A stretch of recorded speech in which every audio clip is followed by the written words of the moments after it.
Nós estamos preocupados com o desenvolvimento para a relação entre governo e parlamento. Nós temos uma situação que ainda membro do parlamento está sendo mais de 500 perguntas, nós não está aí contesta não devido, nós não está contesta mês.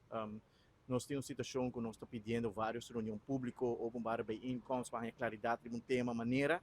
É um direito, reunião não está guardo, e a máquina nós não está indo ouído de presidente do parlamento nem de governo, tem uma situação também que ainda vários membros do gabinete está fazendo viagem de trabalho.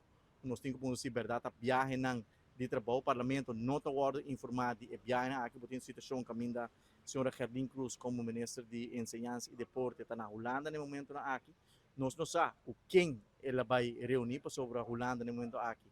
Não tem um governo de missionário. A Holanda tem pleno eleição. O primeiro-ministro Eyman cancelar sua viagem.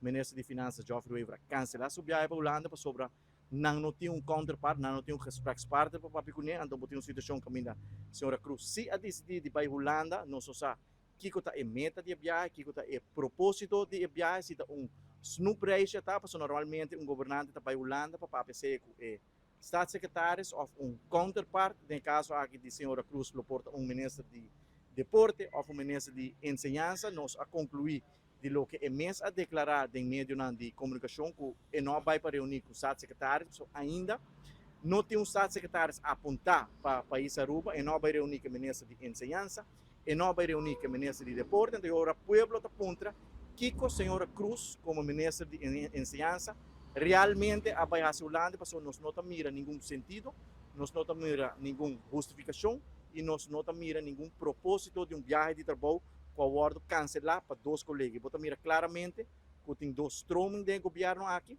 driver também links, driver também rechts.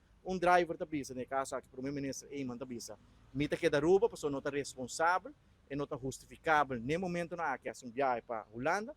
E de outra banda, você tem o vice-primeiro-ministro, a senhora Cruz, também, a visita para a Holanda, e ora bem back, nós vamos mostrar que está o propósito e com esta justificar viagem para a costia do povo.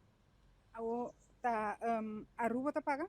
Bom, em caso de dienstreis, normalmente o povo paga para viagem aqui, que cada viagem que você faz para trabalho, você tem meta, você tem propósito, naturalmente você tem que vir uma conta e o resultado de viagem, que nós estamos curiosos para passar. No caso aqui, se é viagem espírito, se é viagem fantasma, para sobre não ter governo no momento aqui na Holanda.